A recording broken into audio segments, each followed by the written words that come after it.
I mean, I know at this point last year we were talking about a young offensive line, a lot of question marks. What about quarterback? Who's it going to be?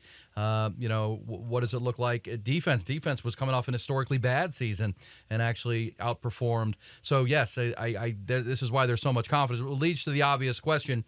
And last question to wrap up spring practice and spring coverage is, how good can they be? Sark was asked that question on Saturday after the game. White team won it 21-10, and Sark was asked, Coach, how good are you? We're talented. I think that we're together, and that's, to me, is more and more important than the talent. The fact that I think that the connectivity on this team, the culture that these guys have created with each other, they have a lot of fun with one another. It's the first time today I came into the team meeting, and they were all singing a song together.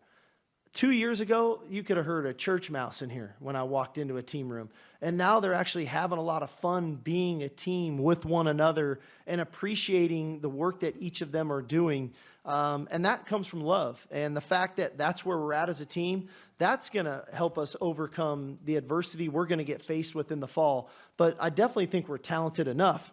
Now we just got to keep putting in the work and make sure we understand the whys of the things that we're doing and put ourselves in a position of where we're ready to go compete at a high level with a full allotment of our 85 scholarships. I feel like that answer just described why Texas blew so many second-half leads. Like, you just answered what the problem was for Texas those first couple of years is stuff's going to get hard. And when stuff gets hard, it's like military. We look at football like a military game because it's similar in that way where you're starting to fight for your brother next to you, right? Like, it's just about survival and getting to the next thing and winning for that guy next to you. Texas didn't have that. Texas hadn't had that in a while. And when you're not very good and you lack confidence, it's hard to be excited and have fun. That sounds like a team that looks around and goes, man, guys, we're pretty good, and they're loose about it. That's a good sign. Well, and almost all of them have been brought in under this coaching staff. Yeah. They've kept continuity in the staff. They've only changed out running back coach and wide receiver coach twice, both because the coach left. Andre Coleman was let go in the first year, but Brennan Marion took an offensive coordinator job. But they've kept continuity, which has been a problem here, without a doubt, coordinator and head coach continuity.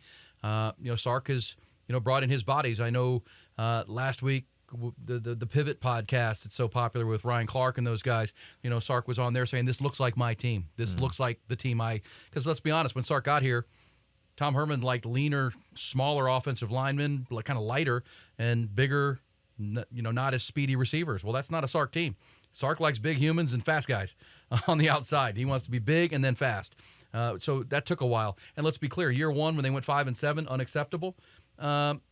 It wasn't a Sark team, and I don't think Sark liked the team that much, and I don't think the team liked the coaching staff that much. We remember the Bo Davis rant at the Iowa State game that needed to be said and needed to happen. Last year we saw big strides and three more wins, but still, as you said, fourth quarter losses in games they could have and should have won at times. That comes from kind of learning how to win and learning how to be a team. And as you said, the love. I mean, how many times a year a coach talk about love? On that same Pivot podcast, we heard Sark talk about, he feels like he has an open door to every player, and they can come talk to me about anything. And Sark can use his own experience and his own challenges to deal with them. And then, you hear that from a coach, and it's okay, well, that's coach speak. Well, last week on our morning show, we had Moro Ojimo come in, the fifth-year senior. He's going to go off the NFL draft, and we asked him about that. And he said, it's absolutely true. It's absolutely true. Sark's a genius with his being vulnerable, willing. Some coaches say I have an open door, but you really don't want to go through that door. Moro was really eloquent saying, no, we feel like we can talk to coach about anything. And that, I think that permeates through the whole staff. The staff and its continuity is getting to this team, and the players start to sound like Sark, and the coaches sound like Sark. And, this is the special sauce. This is why Texas fans, I think, can get excited. The talent and the depth is there. But the teams that win are the ones that are connected, are the ones that are playing for one another. As you said, Mike, you've been around it. It can go a long way when guys are playing for the guy next to them. Oh, and they're pretty talented. And they're having fun. Yeah. Hey, this is a fun thing. Like I know we strangle it to death and make it not fun, but it's supposed to be fun.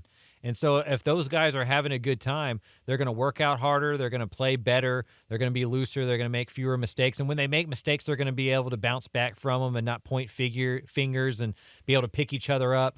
The best teams are that across, not even in sports, right? Like in workplace and everywhere that you've ever been. Elite teams. Right. That's what teams do.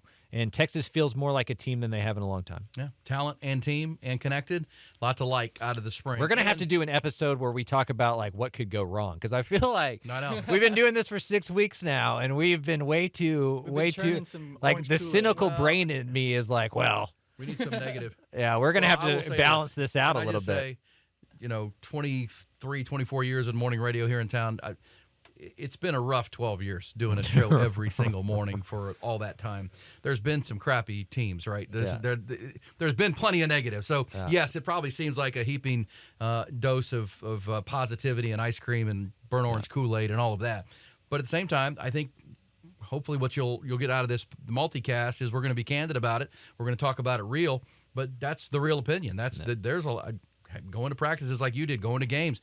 This team has a lot of talent. They've added a lot of pieces. And, to hear Sark say we're connected, but then to hear a player who's not even going to be on this team, Moro Ojimo, back it up and say, no, Sark's a genius with the way he connects with his players. It's a communication-first relationship. That's not fake. That's real. And Sark, but let's be fair about it. You want to put some vinegar in it. Let's talk about Sark, right? We talked about it last week. Yeah. If you go back and watch episode 5 of our multicast, there's a ranking of Big 12 coaches. Sark was ranked 10th out of 14, and that's kind of where he belongs right now. He's 8-5. He's 5-7. We know at USC and his Washington head coaching resume, that's not as good as a Mike Gundy. That's not as good as Dave Aranda. That's not as good as what Chris Kleiman has put on the board at K-State.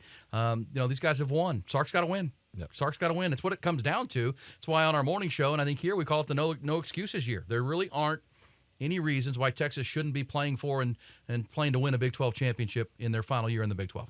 I mean, we watched TCU go 12-0 and play for a national championship last year, and that was a very talented team. It's not as talented as this Texas team. And so, talent, and that's never the thing for Texas. Like, that doesn't mean that Texas is going to go 12-0. Nope. They just have the talent to do so, and that's up to them to see how close they can get to fulfilling that. Yeah, and the players got to take the lead.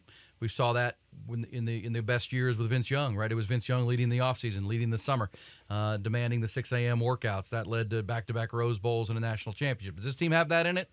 I think over the next 2-3 years, if they're on this track, I think they're back into that conversation. But, 5-7, 8-5 is what it is over the last 2 years. You got to be better than that this coming season, and a lot to be optimistic about coming out of the spring. And